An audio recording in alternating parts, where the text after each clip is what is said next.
Okay, just a couple of items for you at the top.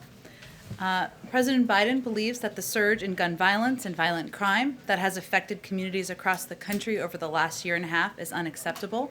That's why his administration is moving decisively to act with a whole of government approach. Today, the Biden-Harris administration is announcing a comprehensive strategy to combat violent crime and gun violence that targets the crime itself, implements preventative measures that are proven to reduce violent crime and attacks root causes, including by addressing the flow of firearms used to commit crimes. Combined, this plan will stem the flow of firearms used to commit violence, including by holding rogue firearm dealers accountable for violating federal laws, support local law enforcement with federal tools and resources to help address violent crime, invest in evidence-based community violence interventions, expand summer programming, employment opportunities, and other services and support for teenagers and young adults, and help formerly incarcerated individuals successfully re-enter their communities. One of the key elements of this strategy is helping state and local governments fight gun violence and violent crime in their communities through the historic funding levels in the American Rescue Plan. Today's strategy builds on that by providing further guidance for states and cities to expand their ability to improve public safety in their communities, and we've already seen examples of what is happening around the country.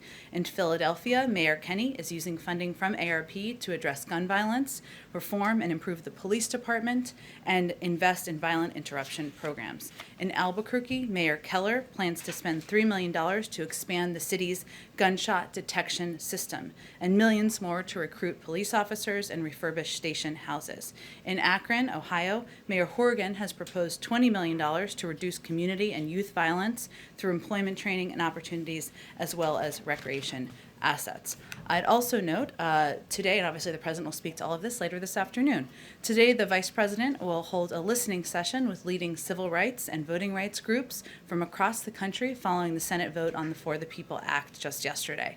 The meeting builds on the Vice President's work to bring together a national coalition on voting rights to promote voter registration and engagement among Americans across the country, from Greenville, South Carolina to Atlanta, Georgia, to protect our fundamental right to vote.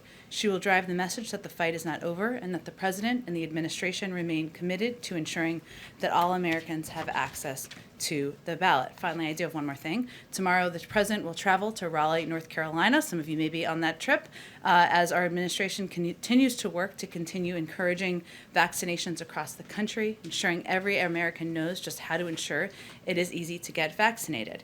While he's there, he will highlight the importance of getting vaccinated and kick off a community canvassing event at the Green Road Park Community Center in Raleigh. He will also tour a mobile vaccination unit and meet with frontline workers and grassroots volunteers who are the boots on the ground working to get people in their communities vaccinated. Alex, why don't you kick us off? Thanks, Jen. First off, the Vice President's office just announced that she'll be visiting the border Friday. What can you tell us about the visit? And you have in the past defended the decision not to visit the border by anyone, really, by President Biden or Vice President Harris. So what's behind the sort of change of course? Sure. First, I think many of you may have seen it, but just to reiterate the specific details, the Vice President will travel to El Paso, Texas on Friday. She will be accompanied by Department of Homeland Security Secretary Alan Mayorkas. Earlier this year, as you all know, the President asked the Vice President to oversee our diplomatic efforts to address the root causes of migration from El Salvador to Guatemala and Honduras. And as a part of this work, she recently traveled to Guatemala and Mexico last month to have those discussions. And this trip to the border on Friday will be a part of this effort. I will note that I've also said here from this podium, and she has also said that when it was the right time, she may go to visit the border. And so this trip on Friday, which is being done in coordination with the Department of Homeland Security. Secretary Mayorkas is, of course, joining her on this trip, and the planning and timing of it was done in coordination with them, is part of the coordinated effort between her office, her work, the Department of Homeland Security, the Department of Health and Human Services, to continue to address the root causes and work in coordination to get the situation under control. Sure. And then on voting rights, the President's statement yesterday said he'll have more to say on this next week. Mm-hmm. Can you give us a sense of what we should expect from the President on voting rights? And you also have said that there are other avenues for protecting voting rights. What do those look like? Then I'm going to take another stab at this. I know you've been asked this 5 different ways, but Does the Okay. president believe that defending the filibuster is worth more and more important than protecting voting rights? Well, first, let me say, as the vice president said yesterday, and I'll just reiterate, the fight to improve and expand access to voting is far from over. And the president, as he noted in his statement yesterday, and as you just touched on, will be speaking to this next week. And this is a continuation of his efforts to use the bully pulpit to elevate this issue, as he did just last week when he marked Juneteenth, and also as he did in Tulsa, Oklahoma, just a few weeks before that. So I expect we'll have more to preview as we get closer, but I can tell you that what you should expect to hear from him is that there are many ways to work across the country with activists, with states, with legislators, using every lever at our disposal to expand access, improve access to voting for people across the country. He'll talk about some of the ways that he wants to continue to do that. He'll also reiterate his view that it's a fundamental right, and that people across the country should be able to exercise that, to decide who they want to be their mayor, who they want to be their congressman, who they want to be their president. And everybody who supports democracy, who supports equality, who supports justice, should be supporting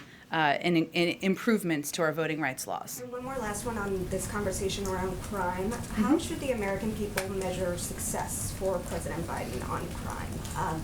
Should they be looking for a reduction in crime in their localities, or, I mean, what exactly is he aiming for in announcing these new policies today?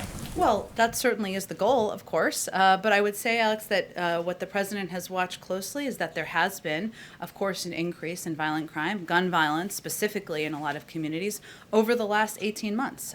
He's obviously taken a number of steps over the past couple of months to work to address that. This is a continuation of that in his view. And part of that is empowering local police communities and making sure that local communities have the funding they need to support efforts by the local police. It also means taking steps to address the prevalence of gun violence across the country. So, of course, his objective is to take steps he can do as the President of the United States, using the tools he has at his disposal to empower local communities, get them the resources they need, and ensure we're putting laws in place that reduce gun violence. Go ahead. Thanks, Jen. Can you tell us a little bit more about what the Vice President will be doing at the border? Is she visiting a detention center or a facility for migrant children? And how much access will the press have to whatever sites she tours while she's there? They're all great questions. Obviously, they just made this announcement. I'm sure they will have more details to share with you. I just don't have any more to share with you at this particular moment on what she'll be doing specifically there. Okay. And then can you tell us a little bit more about this decision for the U.S. to seize website domains used by Iranian state TV? What led to that decision and why now? It's a Department of Justice decision and action, so I'd point you to them. Is there any concern that this could hamper negotiations over Iran's nuclear program? We are still at the point, and in those discussions, we just finished the sixth round. Obviously, all of the negotiators are back in their capitals, having discussions as is appropriate. We see advantage to us in moving toward a diplomatic solution. We hope others who have seats at the table do as well. But again, this was an action by the Department of Justice, not coordinated with other aspects of our negotiations. And then what can you tell us about the talks that took place on the Hill yesterday over the bipartisan infrastructure proposal? Were those fruitful discussions, and where does that go from here? Is the president going to be hosting any of those senators here at the White House in the coming days? If we continue to make progress in these discussions, then the president looks forward to welcoming members to the White House before the end of the week. We'll see. There were two rounds of discussions yesterday, and I know you're all aware of this, or many of you cover this closely, but there was one in the afternoon. There was another one last night. Additional progress was made last night. This afternoon, Steve Ricchetti, Louisa Terrell, Brian Deese are all back up on the Hill right about now, having continued discussions about the path forward. That's one track where we are moving forward on these bipartisan negotiations, and we assess as we conclude each round what the next step should be. So again, if we make progress and if we assess that it is the appropriate time to bring these officials, these elected officials to the White House, the president looks forward to doing that. Go ahead. Thank you, Jen. So about today's announcement, why is the Vice President visiting the border this week? when earlier this month she dismissed a trip like that, saying it would be a grand gesture. She also said in an interview with NBC that she would be open to going to the border if it was an appropriate time. She said that after she said that. So that's important context as well. Okay, and important context, I've got the NBC interview right here. She was talking about how she hasn't been to the border, she hasn't been to Europe either. So does she think that these two things are the same? And again, Peter, I think she also said in the same interview that she would be open to going to the border at an appropriate time. And what I'm conveying to you is that, as a part of her assignment, she has, of course, hosted a number of bilateral engagements. She's visited the Northern Triangle. She's made a number of announcements about how to address root causes that was going to assess with the Department of Homeland Security and with the administration when it was the appropriate time to go. And I will note that we're at this point in part because we've made a great deal of progress. And if you look just to a couple of months ago, when 6,000 children were in Border Patrol facilities, we're now at the point where there's far less than 1,000. If you look to just a couple of months ago, when there were children who were waiting in Border Patrol facilities for more than 100 hours, and they were certainly overcrowded, now it's less than 30 hours. In April, there were 22,000 kids in HHS facilities, and now that number is 14,000. Is there still more work to do? Absolutely. That's the purview of Secretary Mayorkas, but it's important every component of our government is coordinated. Was it important for the White House to have her seen at the border before former President Trump has a trip there next week? We made an assessment within our government about when it was an appropriate time for her to go to the border. And then just one about the crime today. You mentioned expanding The crime prevention crime rollout. Prevention, yes, not the crime. But there is a lot of crime in big cities. How do you reduce? Much of it caused by gun violence. Would you agree? Yes. So how do you reduce gun violence by expanding employment opportunities, including summer jobs for young people? Well, first, there's several components of this proposal. One of them is an initial set of actions on gun violence, or an additional set, I should say, of steps on gun violence, which the president feels are important to get guns off the streets, make sure they are not in the hands of people illegally, many of whom are playing a role in violent crime across the country. That's part of his objective. He also wants to provide, as we've seen, has been effective in communities across the country, incentives and alternatives for young people and communities where that has shown to be an effective step. So is the thought there basically that some criminal who has been committing crimes with limited interruption or interference from police for the last couple of weeks or months is going to stop this easy life of crime if they have a summer job? Well, I think the president believes that we shouldn't allow access to guns to those criminals who are currently illegally buying them from some dealers across the country. And part of his announcement is taking steps to do exactly that. But part of his announcement is also ensuring there's specific guidance to communities across the country to ensure that they have funding to get more community police around the country. Something that was supported by the American Jobs Plan that was voted into law by Democrats just a couple of months ago. Some might say that the other party was for defunding the police. I'll let others say that, but that's a piece. Go ahead. Would you concede there is a political calculation to having the vice president visit the border before Donald Trump goes, and with a drumbeat from Republicans who have counted the days that she has not visited the border? Isn't there a political decision in the timing of this? Well, Kelly, I would say that we have no way to predict what former President Trump will say when he goes to the border. We can only guess. But I don't think our view is that the vice president making a trip to the border with the Secretary of Homeland Security to assess and take a look at progress that's been made is going to prevent or change what the former president of the United States does when he goes to the border in a couple of days. Oh, go ahead. Did you have another question? Go ahead. Senators, including Senator Tester, are saying that they believe they're at really the kind of razor's edge moment with deciding the pay-fors for infrastructure.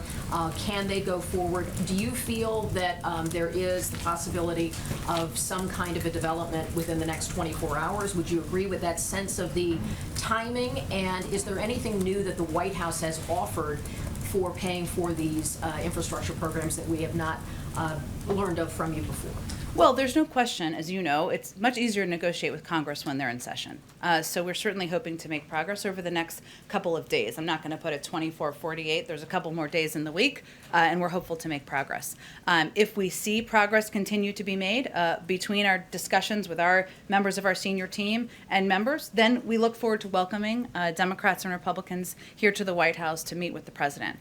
In terms of what we would offer, the president has offered a range of ways to pay for these proposals. And we've also we had so many options of how to pay for these proposals. We've even taken some of our own proposals off the table, including ensuring that individuals pay a higher rate for this specific negotiation, and also raising the corporate rate for this specific negotiation, even though we're keeping it on the table for later on to be very clear. But the bottom line, it's pretty clear and simple to the president.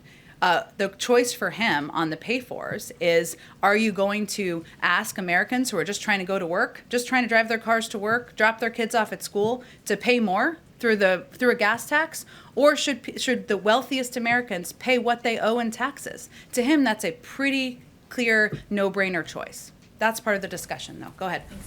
Back to the president's crime prevention announcement today. You've noted that violent crime has been up over the last 18 months and several years. So what specifically prompted the president to come out and make this announcement today?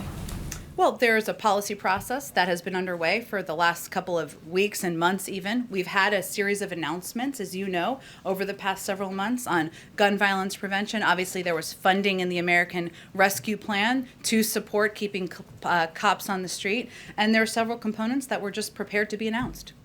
And you've made clear you're tackling this, as a gun issue.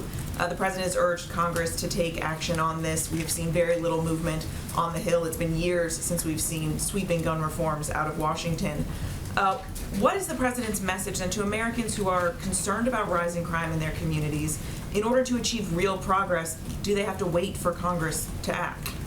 Well, the president would certainly like to see Congress act on universal background checks, on an assault weapons ban, a number of the pieces of legislation that are currently, I shouldn't say working their way through Congress, but are currently alive in Congress. But he's not going to wait. And his message to the American people is he's going to take steps that he has the power to take as president to reduce gun violence, to put in place measures that will reduce the likelihood of criminals having access to guns on the streets. There are authorities any president has, and he's going to take steps to do that, even as he pushes for legislation to move forward. So beyond the announcements today, he is preparing or considering additional steps that could tackle some of these issues? Well, I think we're going to focus on the announcements he's making today, a lot of which are on gun violence and gun violence prevention measures. I don't have anything beyond that to preview, but there are some significant steps he's certainly announcing this afternoon. And just one more question on how the funding for all of this works. You're allowing state and local governments to reallocate some of the COVID-19 relief funds to hire more police officers, invest in other areas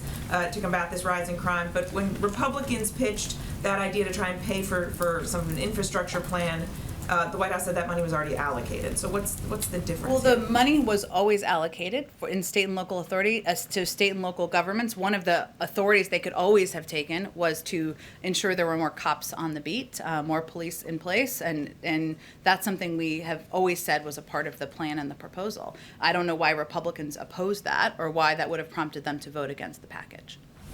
Go ahead. Just to follow up on Mary's first question, public safety can be a potent political issue. To what degree, if any, has the politics played a role in the decision to really try and get out in front of things today? Well, the president has been very consistent in his views over the course of decades. He has never been for defunding the police. He has always been a supporter of ensuring that local community policing is funded and adequately supported by the federal government. He's also been a longtime advocate for decades and leader on addressing gun violence. So this is actually a continuity of his leadership on these issues over the course of decades. Now he has taken steps since president on each of these issues as well, including supporting funding, proposing funding in his own budget for community policing. And this is just an opportunity to put additional meat on the bones. And then two more quick ones. You've answered this before, but just to make sure I understand red lines in the elusive search for pay-fors that are amenable to everybody. User fees on electric vehicles, is that in the same category as indexing the gas tax from your guys' perspective in these negotiations? Yes, we are not for a Ford F-150 tax. I'm not sure why others are. Good for And then quickly, given the tempo of some of the Taliban offensives that we've seen in Afghanistan, are there contingency plans at work right now to either move troops out faster or perhaps more importantly, embassy officials, folks that the U.S. plan to keep on the ground if they advance much quicker than perhaps was initially thought? Well, first, I would say that our Department of Defense is overseeing an orderly withdrawal of our troops from Afghanistan and doing that at a pace that, in their view, will ensure their safety and ensure we are doing it in a way that's effective and in a coordinated manner with the government.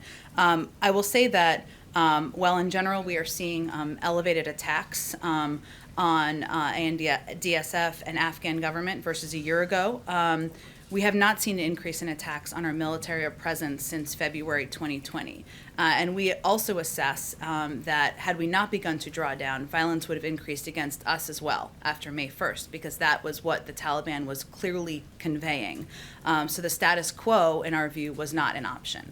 In terms of personnel and others on the ground, that's certainly something that our State Department and our team takes very seriously and assesses whether there is a need to take any additional action. And I would certainly defer to them on any additional preview they do on that front.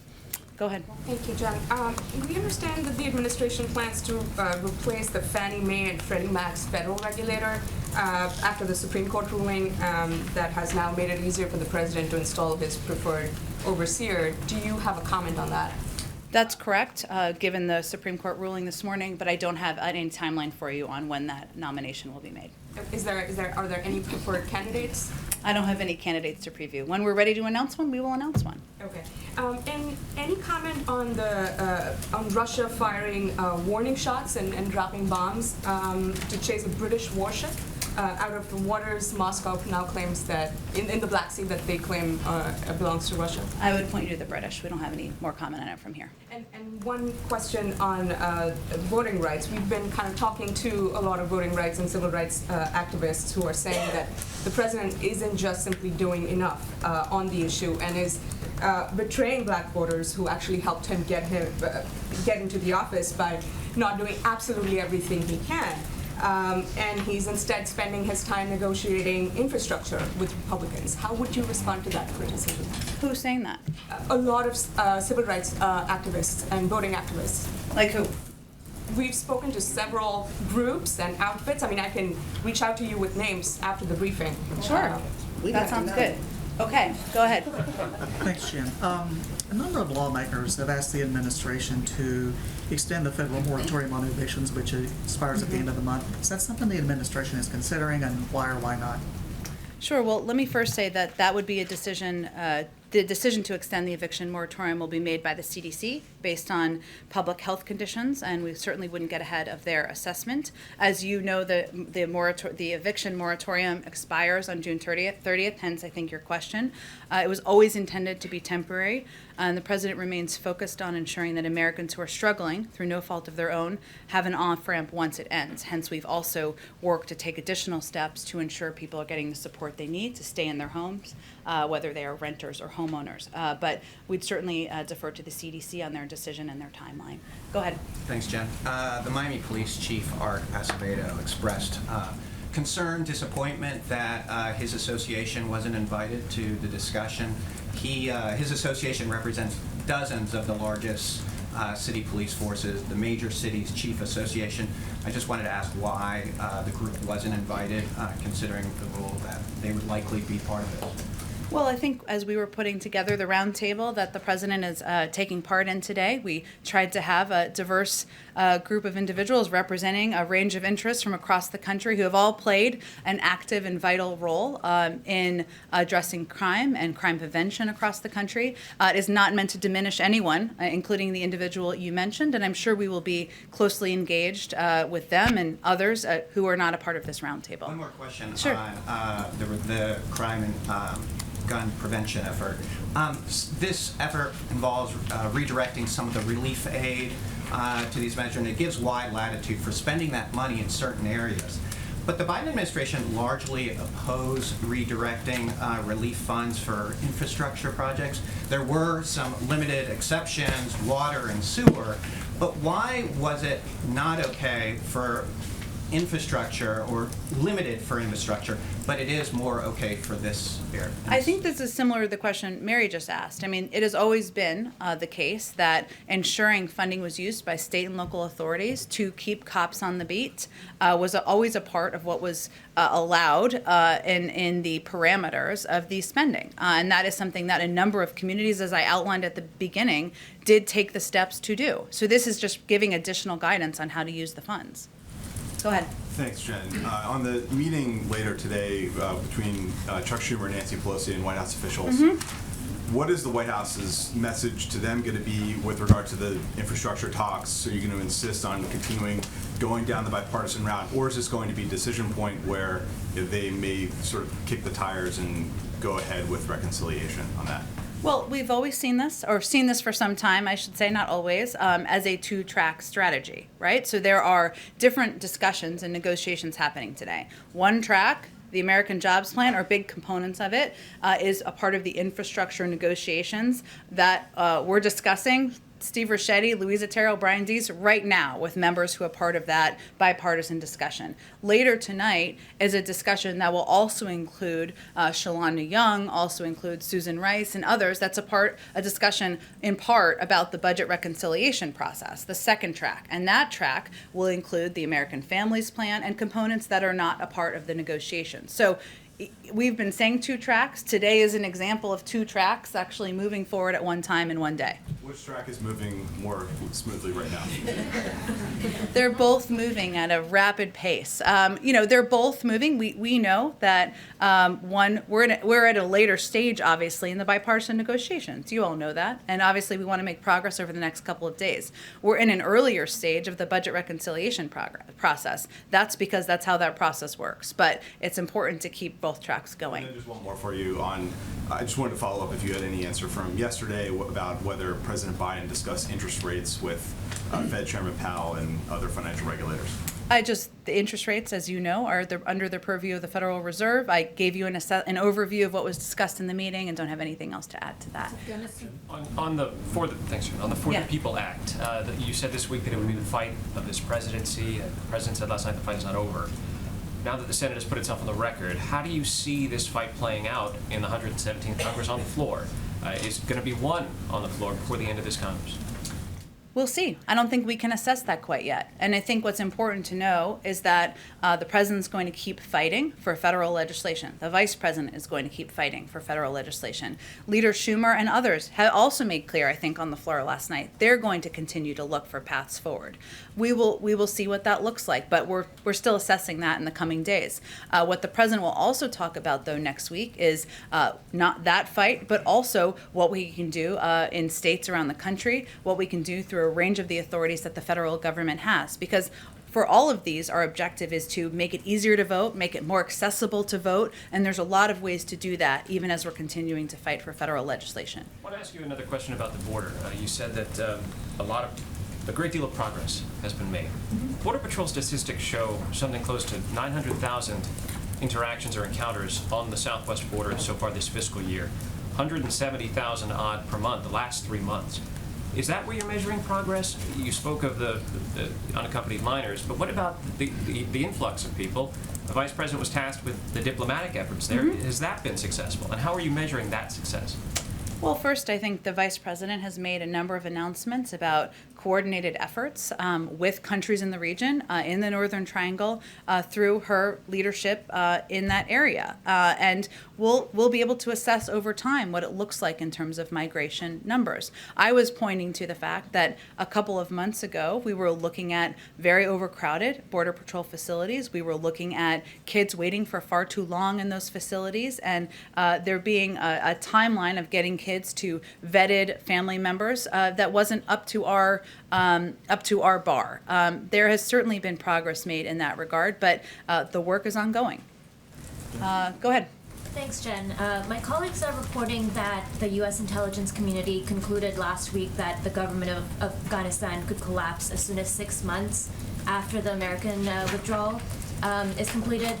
What is your reaction to that, and do you think that would also factor into speeding up an evacuation, especially for Afghans who helped the U.S.? Well, let me first say on SIVs, on special immigrant visas, and these are individuals who have played an incredibly courageous role in helping the United States at various times over the course of our recent history. We are processing and getting people out at a record pace. We are working with Congress right now to streamline some of the requirements that slow this process down, and we're doing the kind of extensive planning for potential evacuation should that become necessary. So we're continuing to evaluate what our options are there, continuing to take steps forward, and certainly we want to take every step we can take from the federal government to treat all of these courageous individuals as they deserve. Is there a reaction on that intelligence community's assessment at all, that the government could collapse within 6 months of the U.S. withdrawing? I don't have any more assessment beyond the intelligence community. About Afghanistan, please. Go ahead. Yes, as you know, President Ghani will be here on Friday, while President Ghani and Dr. Abdullah are visiting Washington, D.C. Taliban still continue their attack in all over Afghanistan. Do you think that President Biden committed to a stronger long-term support for Afghan people, especially Afghan military, because Afghan people has a high expectation from this trip, President? I would say I don't anticipate, the timeline for withdrawal is not going to change by September, which of course is overseen by our Department of Defense. A part of their discussion on Friday will certainly be the President reiterating his commitment to work with the government of Afghanistan to continue to provide humanitarian support, over the horizon security, work that he committed to when he made this announcement, and I'm sure they'll discuss this during their meeting on Friday. Go ahead, Francesca. Go ahead. I've got a couple for you. Sure. Firstly, on the Vice President's trip to the border, why does the White House view this as the appropriate time for that visit? Well, I think, Francesca, the decision on the timing was made in coordination with the Department of Homeland Security. As we've said from the beginning, we didn't want to have anyone visit at a time where it'd be disruptive to efforts and progress being made on the ground. But they made that assessment, and she had said just a few weeks ago that she'd be open to going to the border if at the appropriate time. And earlier today, the White House announced that 15 jurisdictions would participate in its community violence intervention program. Do you anticipate that list expanding to include other cities like Kansas City, which has grappled with gun violence and has been engaged with the White House on this issue? That's a great question, and you're right that it was 15 cities that we announced, or 15 jurisdictions that we announced this morning. Those jurisdictions we will announce, I guess I should say, later this afternoon. They stepped forward to join the collaborative because they're committed to using these strategies as a tool to reducing the scourge of gun violence. They have also designated a portion of their American Rescue Plan state and local funding or another source of public funding to support CVI efforts, and have committed to city leadership and infrastructure, such as leading local efforts through an Office of Neighborhood Safety. We're calling for more cities to follow these jurisdictions' lead, and certainly we'd welcome engagement and a desire to follow those trends as well. And lastly, is the White House worried that its non-infrastructure agenda is being stymied to the point that it could have a negative impact on Democrats competing in next year's elections? You mean our budget reconciliation process we're meeting about today? No, I'm talking about the $15 minimum wage, voting rights, there's ongoing disputes over child care, other elements of the families plan, immigration reform. There's a number of different things. I will say that the American Families Plan is a part of the budget reconciliation discussion and process. That's an historic investment in childcare and community college and universal pre-K, a number of areas that are of huge priority to the president, as well as many Democrats. I think ultimately, I'm not going to assess 18 months from the midterm elections what that looks like, but the most important topics on the minds of the American people are COVID and the economy, and we're certainly moving forward on all fronts. Go ahead. Oh, thank you, Jen. First, a question on Afghanistan. The Afghani leaders who are coming to meet with the president on Friday are going to want specifics about U.S. support to secure the governance and human rights gains that have been brought for the last 20 years there. Can the president guarantee that those gains won't be lost? The President can guarantee that we will continue to support humanitarian assistance, support for progress, human rights progress that's been made on the ground, and a range of investments the United States have made that we've already committed to continuing. Has he determined how much money that is needed? Over the course of time, that's going to be done on kind of a year-by-year assessment.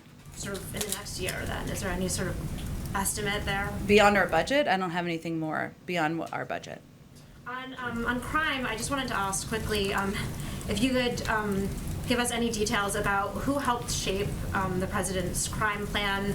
You know, was there input from various activists, perhaps from the Floyd family?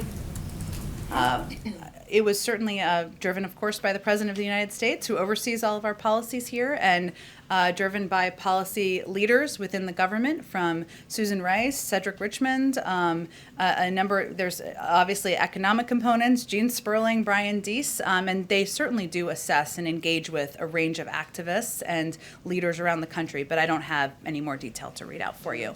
Go ahead. Oh yeah, go ahead. Just really quickly on the Vice President. There's a lot of discussion today about the Vice President's role in immigration. But I was wondering if you could outline any of her involvement in the last few moments on infrastructure, a different topic that is sort of in the closing stage right now. Has her portfolio there sort of gotten lower as other things have risen, or can you just give us the sort of state of play? Sure. Well, I would say that the negotiations are primarily being led at a staff level by Louisa Terrell, Steve Ricchetti, and Brian Deese. And again, if we're at the point where we've made enough progress, the President will invite them here, and I'm sure the Vice President would be a part of that. But they've really been led at the staff level over the past couple of days, and if there's calls that warrant the Vice President or the President making, certainly they would make them. But that's really where the action has been over the last several days. Go ahead. Thanks. Just to follow up my colleague's question about the eviction moratorium. Sure. There's some reporting that there's a 1-month extension that's going to come out pretty soon. I know you said you don't want to get ahead of the CDC, but the CDC is punting all of our questions back to you. So is there anything That's confusing. Sorry. So is there anything you can tell us about whether a 1-month extension is to be expected? I don't have anything I can confirm for you from here today. Okay, and then on guns, all advocates are saying there should be a gun czar. Is that something that's still being considered by the White House? One person that's responsible and spearheading this work on gun reform? The President's responsible. Go ahead. Yes, thank you, Jen. For some months, lawmakers of both parties have been asking the administration to prohibit polysilicon from coming into the country from China because it's being made in Xinjiang. It's a key material, as you may know, for solar panels. So is there some concern that prohibiting that from China could hurt the President's net zero goals, or what are you looking at it doing in regards to this from the human rights perspective? Well, first let me say that in Cornwall, just 2 weeks ago, G7 countries committed to ensuring that global supply chains are free from the use of forced labor, which was a significant statement and agreement among G7 countries. And so as a part of that, you can expect that the United States will continue to hold those who engage in forced labor accountable, and that we will continue to remove goods made from local forced labor from our supply chains. As you also know, and I think this is the root of your question, we also remain committed to making progress internationally, domestically and internationally, on addressing the climate crisis. But we think we can certainly do both. I don't have anything yet to announce as it relates to specific products, or substantive, I should say, that are planned. But we'll see if we have more on that in the coming days. Oh, okay, great. We have to gather for the event. Thanks, everyone, so much. Have a great day. See you tomorrow.